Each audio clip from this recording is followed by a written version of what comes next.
हमारे चैनल को सब्सक्राइब करें और बेल आइकन दबाएं। गोपी, गोपी, गोपी,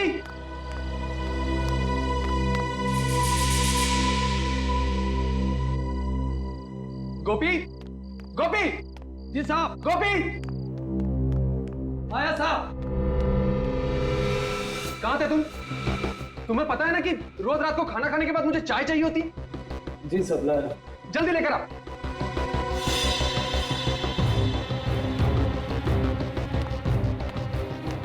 कभी कभी तुम्हें क्या हो जाता है दीपक? तुम्हें पता है ना कि गुस्सा करते हुए तुम बिल्कुल अच्छे नहीं लगते।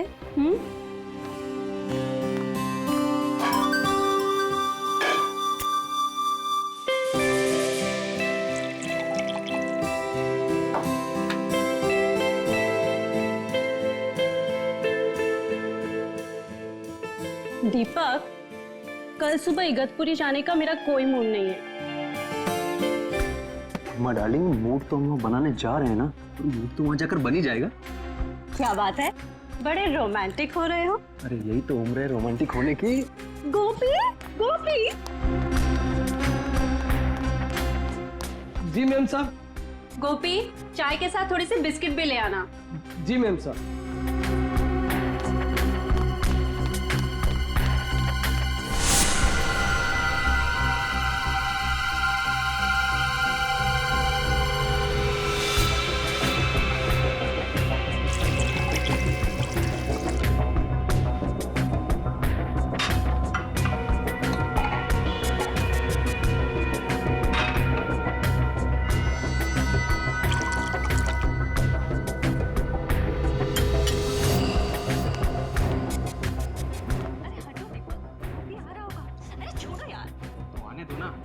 शादी की है मैंने तुमसे, कोई भगा के थोड़ी लाया हूं। हटो हटो, छोड़ो।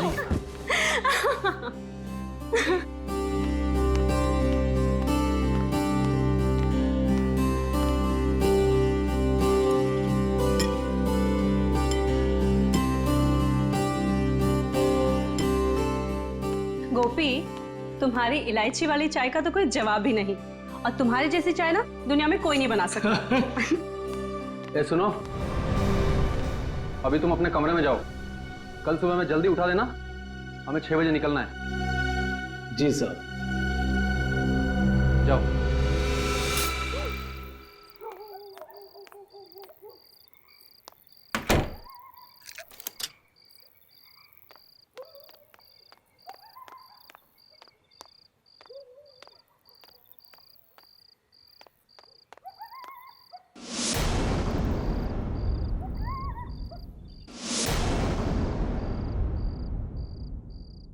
दीपक, हेमा, दीपक, दीपक, दीपक रेडी? नहीं साहब, अभी तक तो वो लोग सो रहे हैं। क्या? हमें 6 बजे बुला के खुद सो रहा है? दीपक, दीपक, क्या हुआ? कुछ जलने की बू आ रही है ना? मुझे भी आ रही है। तब आओ देखते। दीपक,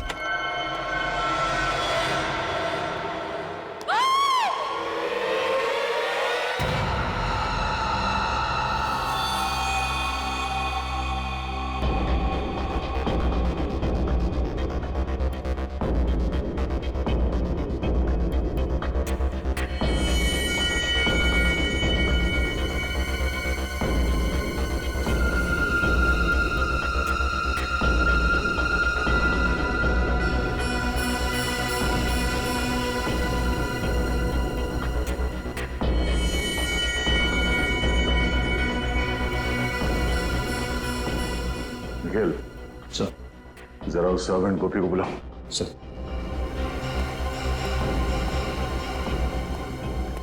गोपी, इधर आओ।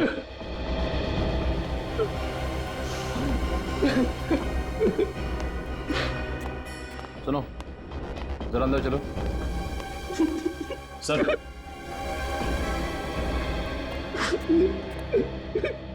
गोपी, कल रात जब यहाँ पे आग लगी तब तुम कहाँ थे? सर, अपने कमरे में सो रहा था। तुम सो रहे थे? तुम्हारे साहब और मेम साहब यहाँ पे चीख रहे थे, चिल्ला रहे थे और तुम खर्राटे मार रहे थे। ऐसी कौन सी नींद है तुम्हारी जो इनके चीखने पे या आग के धुएं से नहीं खुली? अरे नहीं सर, हमारा कमरा वहाँ नीचे है ना, वहाँ धुआं नहीं पहुंचा, इसलिए। मगर चीखे तो पहुंची होंगी ना? कान में रुई डाल के सो रहे थे क्या? अरे नहीं सर, चीखे नहीं सुनाई थी, नहीं भाग के ना तुमने साहब को बचाता ना, वो तो थोड़ी सी पीली।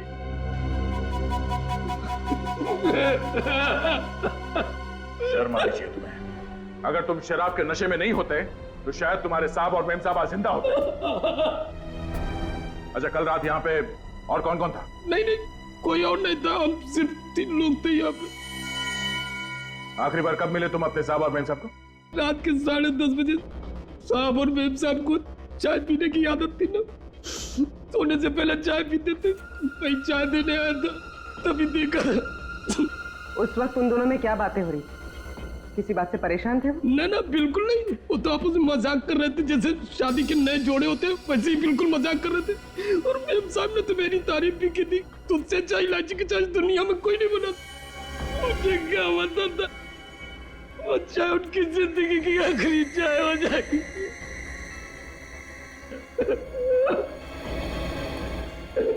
कमाल है, इस कमरे में आग लगी पर पलंग और गद्दे के अलावा यहाँ पे और कुछ नहीं जला। पर सर, जब दीपक और हेमा आग में जल रहे थे वो चुपचाप सोते रहे, वो चीखे क्यों नहीं, चिल्लाए क्यों नहीं, यहाँ से भागे क्यों नहीं? फिर कहीं ऐसा तो नहीं कि पहले दोनों को मार के बेड पे सुला दिया और बाद में आग लगा दी? अब ये तो डॉक्टर सालुंके ही बताएंगे कि मार के सुलाया है या सुला के मारा है।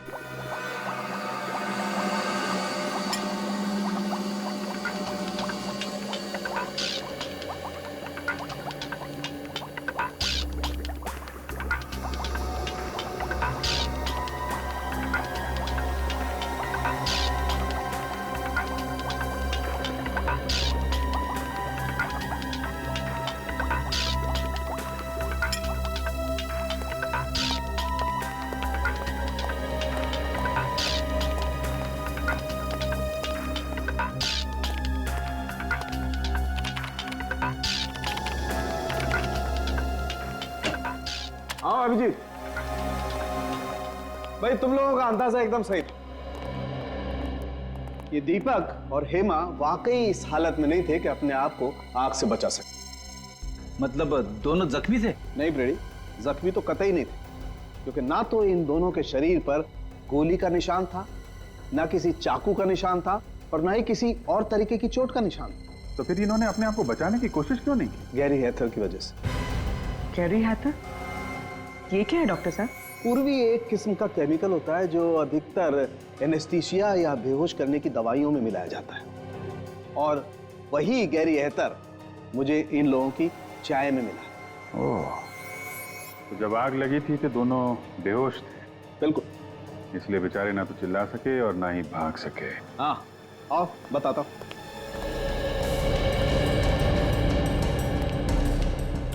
ये देखो, टेबल लैंप के इस वायर को शॉर्ट किया गया। अब जैसे ही ये टेबल लैंप जला होगा, ये वायर धीरे धीरे गर्म होना शुरू हुआ होगा, और इतना गर्म हो गया होगा कि इसमें स्पार्क हुआ होगा, और उस स्पार्क की वजह से आग लग गई होगी। ओह, तो आग इससे लगी है? ये तो तुम लोग पता करो। आग कैसे भी लगी हो डॉक्टर साहब, लेकिन ये तो पक्का है कि दोनों का खून हुआ है। एक मर्डर है। खूनी को मालूम था कि दोनों रात में सोने से पहले चाय पीते, इसलिए चाय में उसने बेहोशी की दवा मिला दी और दोनों को बेहोश कर दिया। कुछ देर के बाद शॉर्ट सर्किट हुआ और आग लग गई। सर, घर का नौकर गोपी कह रहा था कि रात को 10:30 बजे चाय देने के बाद वो अपने कमरे में सोने चला गया था। रात को मेन गेट उसी ने बंद किया और फिर सुबह उसी ने खोला। सर, तो कहीं ये सब गोपी ने तो नहीं किया? हो सकता है। मुझे लग रहा है कि ये काम अकेले गोपी के बस का नहीं है, कोई और भी है जो इसके साथ मिला हुआ है। पहले एक काम करते हैं, दीपक और हेमा, इनकी पूरी डिटेल्स निकालते हैं, इनकी पूरी हिस्ट्री। जी हाँ, वो सारी डिटेल्स मुझे जल्दी से जल्दी चाहिए। Thank you sir. ये रही दीपक की जन्म कुंडली। Very good. पिछले 6 महीनों में उस पे 2 बार हमला हो चुका है, पर किस्मत से वो दोनों बार बच निकला। और दोनों बार जब इस पे हमला हुआ तो ये मीटिंग के लिए अकेला जा रहा था। सर अगर ये कोई बिजनेस से रिलेटेड दुश्मनी होती फिर तो उसे दीपक के पार्टनर मनीष को भी अपना निशाना बनाना चाहिए, सिर्फ दीपक ही क्यों? वही तो हैरानी की बात है सर। ये दीपक और मनीष हमेशा साथ साथ जाते थे मीटिंग करने के लिए, पर जिन 2 दिनों में दीपक पे हमला हुआ 7 मार्च और 14 मई को, तब मनीष उसके साथ नहीं था। मनीष कैसे साथ होता? दीपक की मौत से सबसे ज्यादा फायदा होगा मनीष को, और दीपक के घर बिना रोक टोक कौन आ जा सकता है? मनीष। दीपक सोने से पहले चाय पीता था, यह बात किसको मालूम होगी? गोपी और मनीष को। सर दीपक मेरा बिजनेस पार्टनर ही नहीं बल्कि मेरा दोस्त था। दोस्त नहीं बल्कि मेरे भाई जैसा था। अगर दीपक तुम्हें इतना ही प्यारा था तो उसका खून क्यों करवाया तुमने? क्या कह रहे हैं? मैं दीपक को क्यों मरवाऊंगा? 7 मार्च और 14 मई को जब दीपक मीटिंग्स के लिए जा रहा था तब उस पे जानलेवा हमले हुए थे या नहीं? जी हुए थे। और दीपक के साथ तुम हर मीटिंग में जाया करते हैं। जी। तो फिर इन 2 मीटिंग्स में तुम दीपक के साथ क्यों नहीं गए? शायद मेरी किस्मत अच्छी रही। तुम्हारी किस्मत अच्छी नहीं थी, बल्कि ये दोनों हमले तुम्हें करवाए। लेकिन सर मैं ऐसा क्यों करवाऊंगा? क्योंकि दीपक के मरने से सबसे ज्यादा फायदा तुम्हें होने वाला। ये सारा बिजनेस तुम्हें मिल जाता, तुम इसके अकेले मालिक बन जाते। वो तो दीपक नहीं मरता तब भी मैं मालिक बन जाता। क्या मतलब?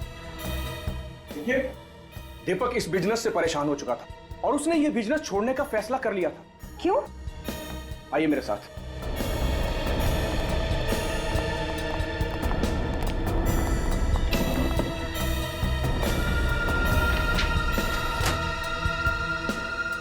दीपक बिजनेस इनकी वजह से छोड़ रहा था।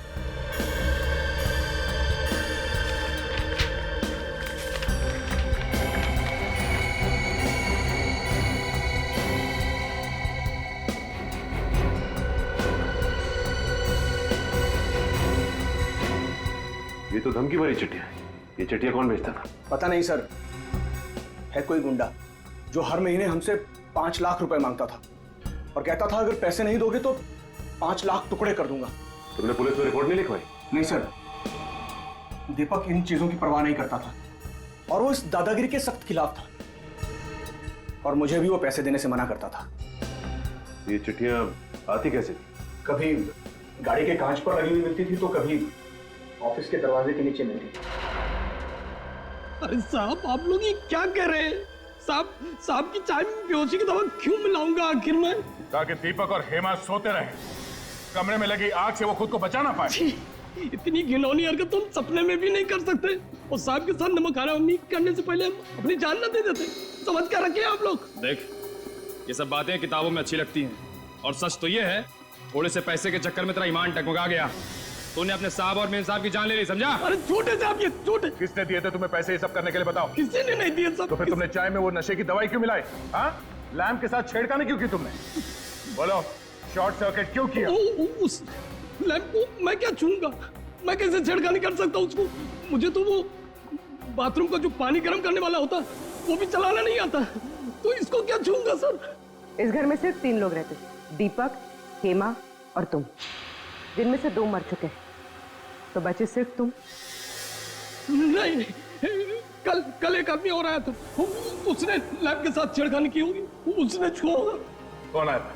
वो बिजली वाली दुकान में जो होता है ना, क्या कहते हैं? इलेक्ट्रिशियन वाला। हाँ, इलेक्ट्रिशियन। कितने बजे आया था?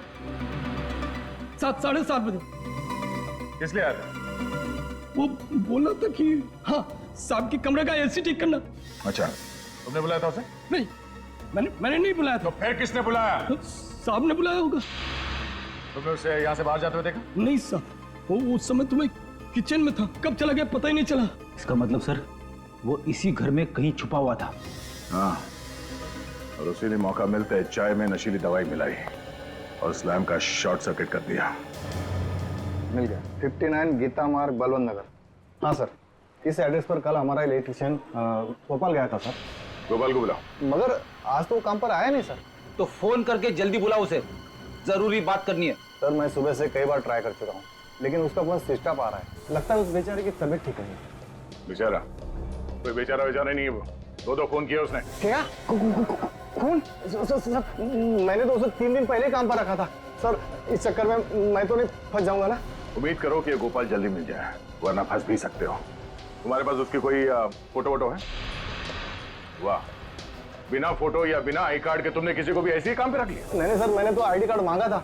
उसने कहा कि गांव में भूल गया हूँ, अगले हफ्ते उसका भाई आया तो लेके आएगा। उसका चेहरा तो याद है ना तुम्हें? हाँ सर, बहुत अच्छी तरह। उसका स्केच बनवाओ हमारे लिए। पता तो चलिए गोपाल कहाँ कहाँ शॉर्ट सर्किट करता फिर रहा है।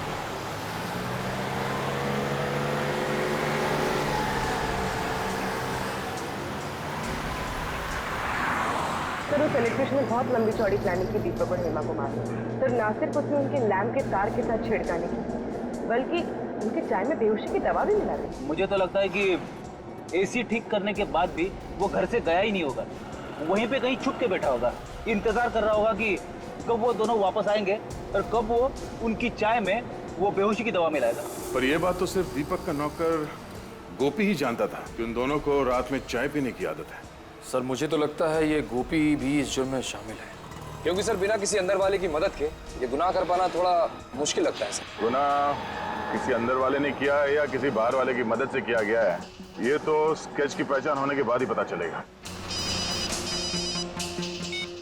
हाँ श्रेया, अच्छा उस इलेक्ट्रिशियन का स्केच है हमारे क्रिमिनल रिकॉर्ड में? क्या नाम है उसका? ओके ठीक। हाँ बोलो। अच्छा ठीक है सर, वो इलेक्ट्रिशियन गोपाल एक तनुज नाम का पुराना मंझा हुआ अपराधी। तनुज? और वो धमकी भरे खत, उसका कुछ पता चला? हाँ सर, उन पे लगे हुए इंग्लिश के निशान बताते कि वो रंगा नाम के मुजरिम थे। सर इस रंगा का भी पुराना रिकॉर्ड है, बिल्डर्स बिजनेसमैन वगैरह को धमका के पैसे मिले। तब ये तनुज रंगा के लिए काम कर रहा है। और सर रंगा ने शायद उन दोनों को इसीलिए मरवा दिया क्योंकि दीपक ने उसे पैसे देने से इनकार कर दिया। लेकिन सर हम इस रंगा तक पहुंचेंगे कैसे, क्योंकि हमारे पास इसका कुछ अता पता भी नहीं है। निखिल, चूहे को बिल से बाहर निकालने का सबसे अच्छा तरीका क्या है जानते हो? क्या है सर? चूहे के बिल के बाहर रोटी का टुकड़ा फेंको और आराम से बैठ के तमाशा देखो। इस रंगा नाम के चूहे को बाहर निकालने के लिए रोटी खिलाएगा मनीष, दीपक का पार्टनर मनीष।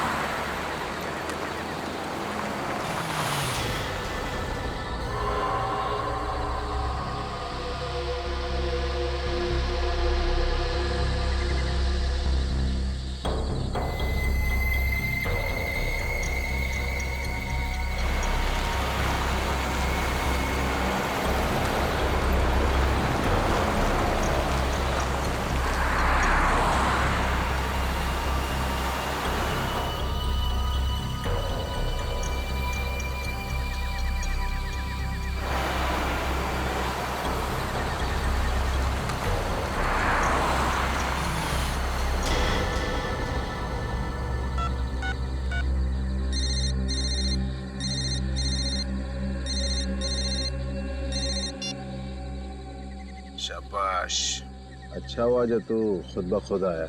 तेरे सिर पे रंगा का हाथ है, अब तेरा कोई बाल भी बाका नहीं कर सकता। पूरे पैसे लाया ना? हाँ पूरे हैं, चाहे तो गिन लीजिए। हमें अपने क्लाइंट पर पूरा भरोसा होता है, तू कम पैसे देने की गलती कभी नहीं करेगा। अच्छा एक काम कर, बाहर निकल, ब्रीफ केस सड़क पे छोड़ और जा। ठीक है।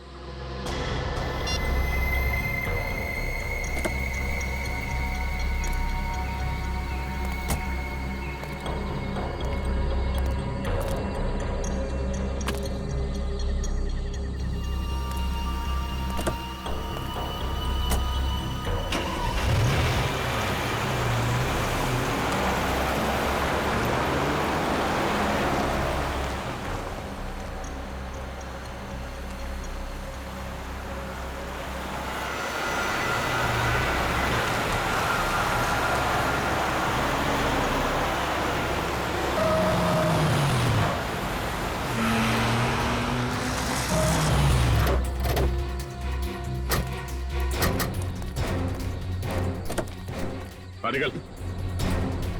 सीआईडी धोखा किया उसने मेरे साथ, छोड़ूंगा नहीं मैं उसको। सीआईडी के सामने धमकी देता है। विनीत, गाड़ी में से बैग निकालो। जाने दो मुझे, रंगा नाम है मेरा, रंगा। मेरा नाम से ही पत्ते थर थर कांपते हैं। और मेरा नाम दया है। मेरा नाम सुन के मुजरिम सूखे पत्ते बन जाते हैं। साहब मुझे माफ कर दो साहब। अब शेर है, मैं चूहा हूँ साहब। मेरा आपका मुकाबला है साहब। दीपक को क्यों मारा? दीपक को मैंने नहीं मारा साहब। मैं दीपक को क्यों मारूंगा साहब? क्योंकि उसने तुम्हें पैसे देने से इनकार कर दिया था। उसके मरने के बाद भी मुझे पैसा कहाँ मिला? साहब मैं तो छोटा मोटा गुंडा हूँ, तो छोटी मोटी धमकी देता हूँ, पैसे ऐंठता हूँ साहब। खून करने की तो मैं सोच भी नहीं सकता साहब। झूठ मत बोल। तू जानता था कि दीपक को मारने से बाकी बिजनेस वालों के दिलों में तुम्हारे नाम का डर बैठ जाएगा, इसलिए तुमने अपने साथी तनुज को वहां भेजा इलेक्ट्रिशियन बना के। सोच समझ के लंबी चौड़ी प्लानिंग की थी तुमने खून करने की। क्यों? मगर साहब तनुज अब मेरे साथ काम नहीं करता। एक महीना हो गया उसे मेरी गैंग छोड़े हुए। तो फिर ये तनुज किसके साथ काम करता है? मुझे नहीं पता साहब। हाँ, वो कह रहा था कि वो अपनी खुद की गैंग बनाएगा साहब। कहीं इस दीपक की मौत के पीछे इस तनुज की गैंग का हाथ तो नहीं है?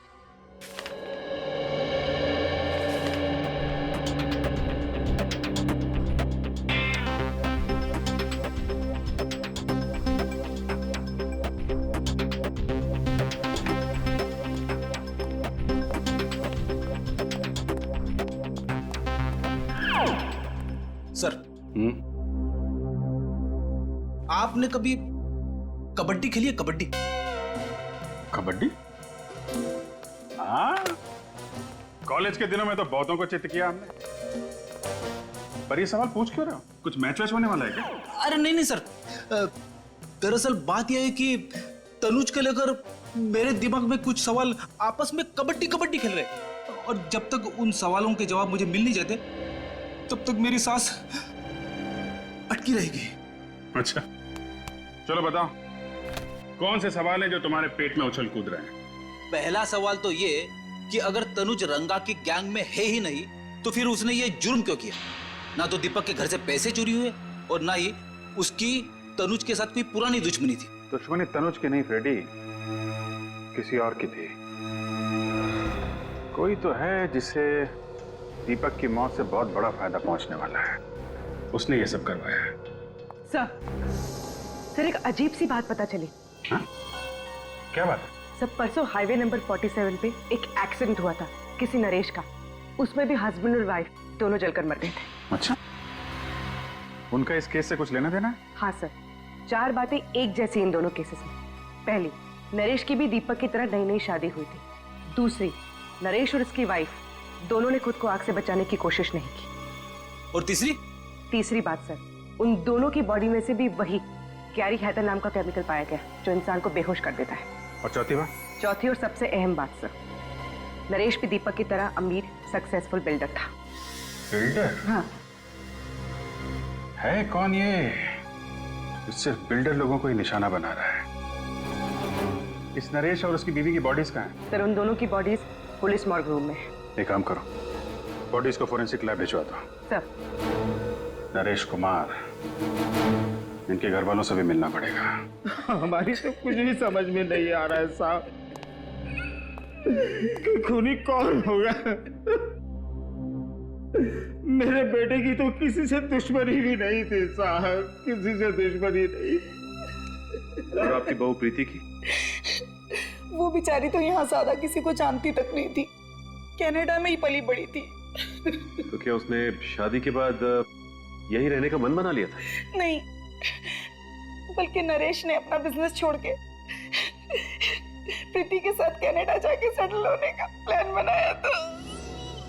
यानी नरेश भी अपना बिजनेस छोड़ना चाहता था, बिल्कुल दीपक की तरह। अच्छा, ये नरेश अपना बिजनेस क्यों छोड़ना चाह रहा था? कुछ मालूम है आप लोगों को? वो हमसे बिजनेस की बातें शेयर नहीं किया करता था। तो क्या पिछले कुछ दिनों में वो परेशान था या उसे किसी तरह की धमकियां मिल रही थी? धमकियों का तो पता नहीं, लेकिन कुलभूषण की वजह से वो बहुत परेशान था। कुलभूषण की वजह से? ये कुलभूषण कौन है? वो एजेंट जो मेरे बेटे को कनाडा जाने के लिए वीजा का इंतजाम कर रहा था साहब। लाखों रुपए ऐंठ लिए उसने, लेकिन वीजा नहीं दिला पाया। ये वीजा ना दिलवा पाने पे क्या उसने आपके पैसे लौटाए? बिल्कुल नहीं, बल्कि धमकियां और देकर गया कि अगर आप दोनों सलामती चाहते तो पैसों को भूल जाओ। तो आप लोगों को पुलिस की मदद लेनी चाहिए थी ना? लेना तो चाहता था, पर डरता था कि कहीं बहू फंस न जाए। लेकिन आपकी बहू कैसे फंस सकती है? क्योंकि प्रीति ने नरेश को कुलभूषण से मिलवाया था। आपकी बहू प्रीति ने? तो क्या प्रीति कुलभूषण को पहले से जानती थी? हाँ, प्रीति कुलभूषण को बहुत अच्छे से जानती थी, बहुत पहले से। और उसने कहा था कि उसकी फैमिली का वीजा कराने में भी कुलभूषण ने उसकी मदद की थी। हम आपके बेटे और बहू की फोटो देख सकते हैं? वो दूसरे वाले घर पर है साहब। मेरे बेटे नरेश की मौत के बाद मेरा वहां पर मन नहीं लगता था साहब, इसलिए हम लोग यहाँ पर आ गए। लेकिन फिर भी साहब, मैं आज शाम तक आपको फोटो भिजवा देता हूँ। थैंक्स। लगता है हमें भी कनाडा का वीजा लेना पड़ेगा इस कुलभूषण से।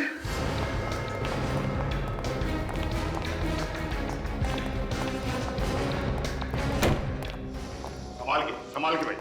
भाई साहब, यहाँ का मालिक कौन है?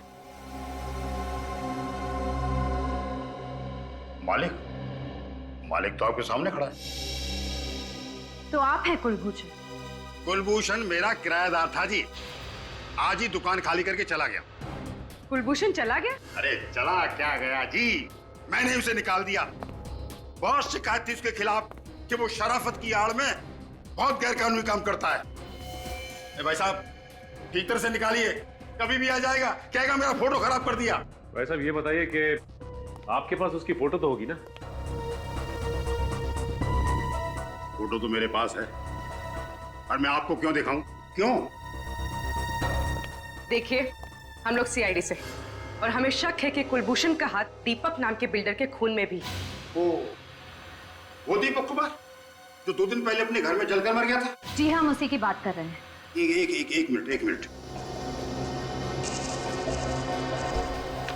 ये वो एग्रीमेंट है जिससे दुकान को मैंने किराए पर दिया था। मैं उससे सिग्नेचर करवाने लाया था, उसका फोटो इसमें है, देखिए।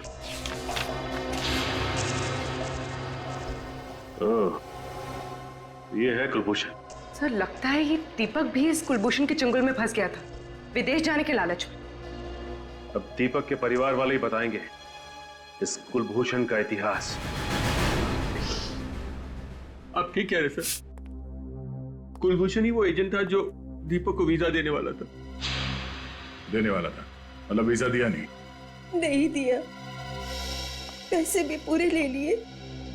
जब भी हम लोग फोन करते यही कहता, आज दूंगा, कल दूंगा, यही कह के हमें बेवकूफ बनाता रहा।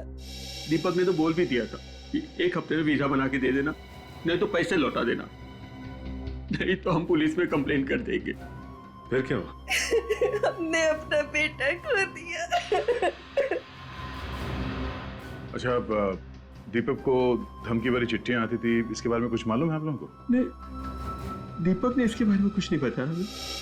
अच्छा, इस कुलभूषण को कैसे जानते थे आप लोग? हम नहीं जानते थे, हमारी बहू हेमा अच्छी तरह से जानती थी, उसी ने हमें मिलवाया था। पर हेमा तो बाहर पली बड़ी है, तो वो कुलभूषण को कैसे जानती थी? मुझे नहीं मालूम। नरेश को कुलभूषण से मिलवाया उसकी बीवी प्रीति ने, और दीपक को मिलवाया हेमा ने। और सर, हेमा और प्रीति दोनों ही कुलभूषण को अच्छी तरह से जानती थी, विदेश में पली बड़ी होने के बावजूद। लगता है प्रीति और हेमा दोनों का आपस में कोई ना कोई कनेक्शन है।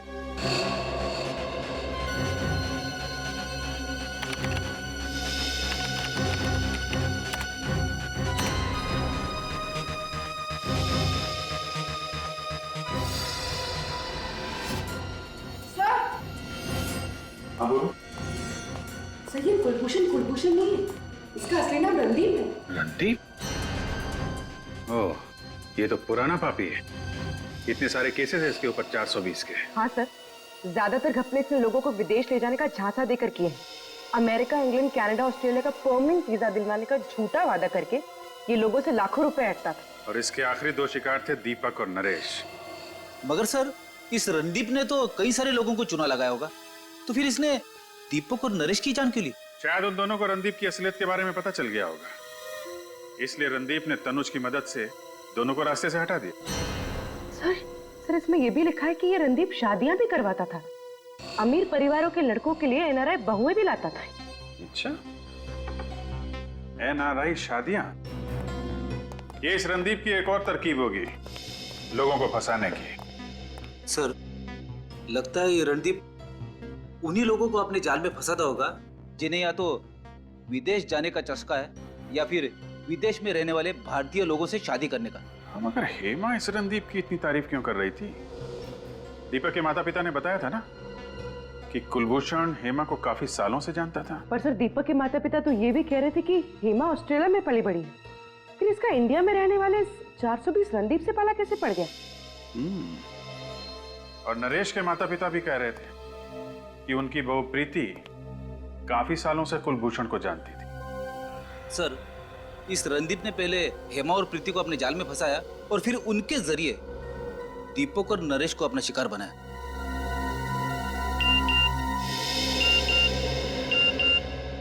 नरेश के पिता का एमएमएस, हमने उनसे प्रीति की फोटो मंगवाई थी ना, शायद वही होगा। हाँ सर, ये प्रीति है। सर ये तो हेमा है। ये इसका मतलब हेमा और प्रीति दोनों एक ही हैं। ये क्या चक्कर है?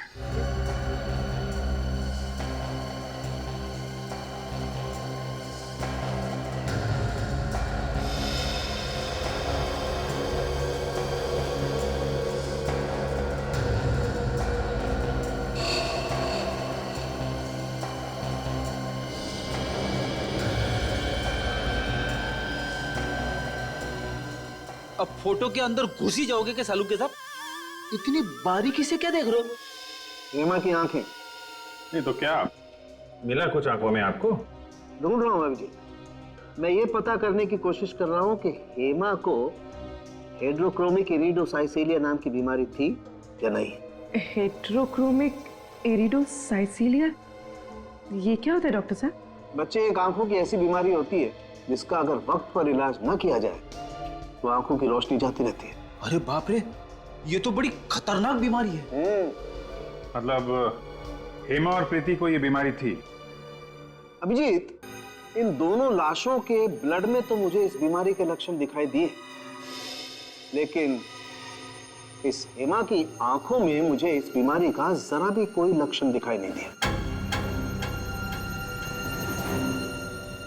इसका मतलब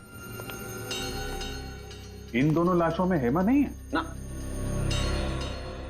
हेमा की जगह किसी और को लाके जला दिया गया है। सर, अगर हेमा जिंदा है तो फिर वो गई कहां? और अगर ये लाश हेमा की नहीं है तो फिर है किसकी?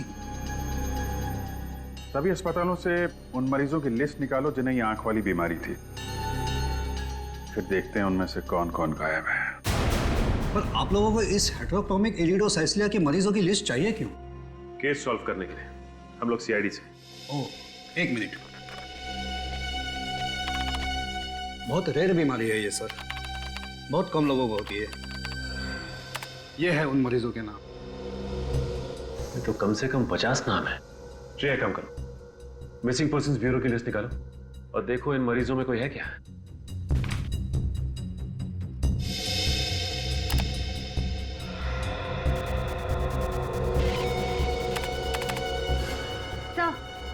सर, आभा का नाम है इसमें। सर, गौरी का भी है। एक की उम्र 24 साल और दूसरे की 26। ये देखो, दोनों की हाइट 5 फुट 3 इंच, बिल्कुल हेमा के जितनी। और इन्हें दूर से देखकर कोई कह ही नहीं सकता कि ये हेमा नहीं है। सर, मतलब हेमा की जगह इन दोनों की लाश रखी गई। लाश? जी हाँ, लाश। हमें शक है कि आभा और गौरी, इन दोनों का खून हो गया है। ये तो बहुत बुरा हुआ सर। भगवान इन दो मासूम बच्चियों के साथ ऐसा कैसे कर सकता है? ये दोनों तो अपना इलाज कराने के लिए विदेश भी जाने वाली थी। विदेश जाने वाले थे? ओह, अब बात समझ में आई। इसका मतलब ये दोनों लड़कियां कुलभूषण से मिलने गई थी वीजा के लिए, और जैसे ही कुलभूषण ने इन दोनों लड़कियों को देखा कि ये दोनों हेमा जैसी दिखती हैं, उनका काम तमाम कर दिया उसने। श्रेय, काम कर, जरा देखो इस लिस्ट में किसी का प्रोफाइल मैच करता है। सर,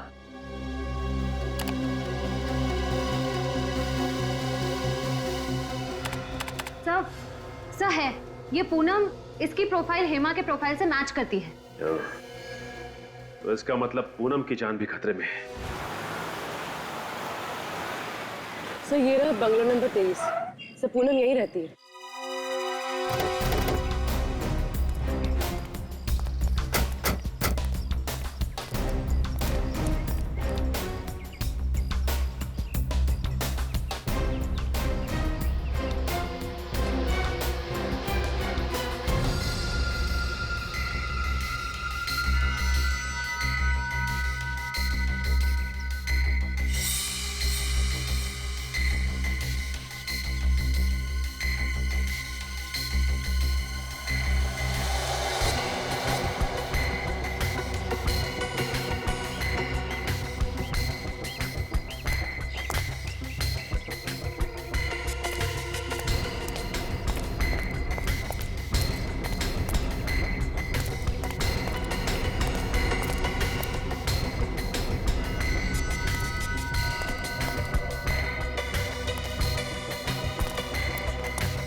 छोड़ दो मुझे नहीं जाना, प्लीज मुझे छोड़ दो, मुझे नहीं जाना कहीं। छोड़ दो। तो रणदीप और तनुज है। ये तो पूनम को जबरदस्ती लेके जा रहे हैं। लगता है एक और अमीर आदमी को मारने का प्लान है। चल अंदर बैठ। जल्दी गाड़ी चला, इससे पहले को आ जाओ यहाँ पे। चल।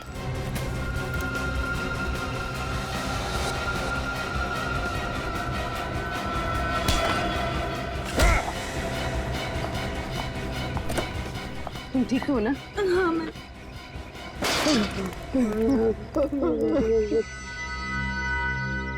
मेरी भतीजी वो चुन चुन कर अमीर लोगों को फंसा कर शादी करते, और मैं उन्हें वीजा का लालच देकर लाखों रुपए ऐंठ लेता था। और जब तुम लोगों को महसूस हुआ कि ये मुर्गी और सोने के अंडे नहीं देगी, तो तुम लोगों ने दो खून कर दिए, एक लड़के का और उन मासूम बेचारी लड़कियों का जिन्हें आंखों की बीमारी है। हा?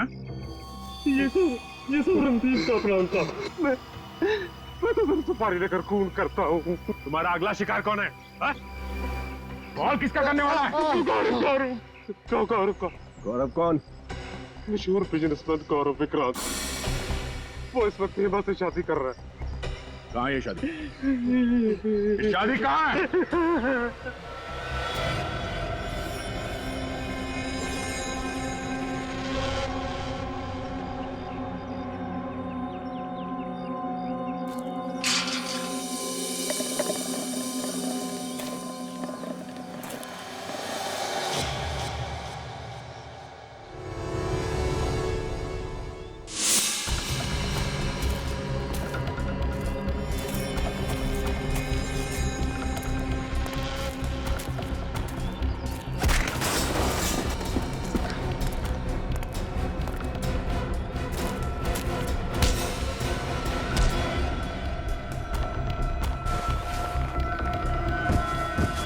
जिस पल का मुझे बहुत दिनों से इंतजार था, आज वो पल आ गया है तनिषा। तुम्हें पता है, तुमसे शादी करना मेरी जिंदगी का सबसे अहम फैसला है। गलत। गलत? सबसे सही फैसला तो ब्राजील जाने का है ना गौरव? गौरव ब्राजील जाए या ना जाए, तुम जरूर जाओगी जेल।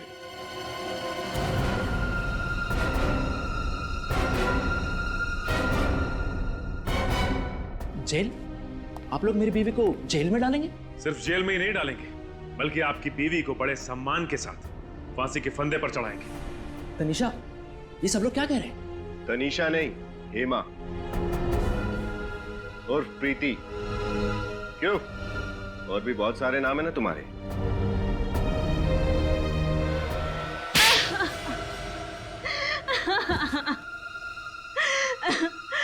जानबूझकर वही परिवार ढूंढते जिन्हें एनआरआई बहू चाहिए थी।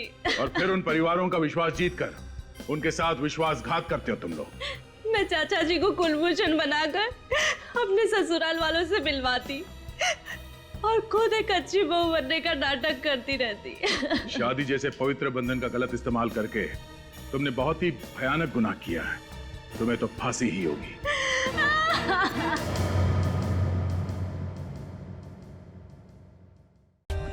For more updates, subscribe to our channel, click the show links and enjoy watching the videos.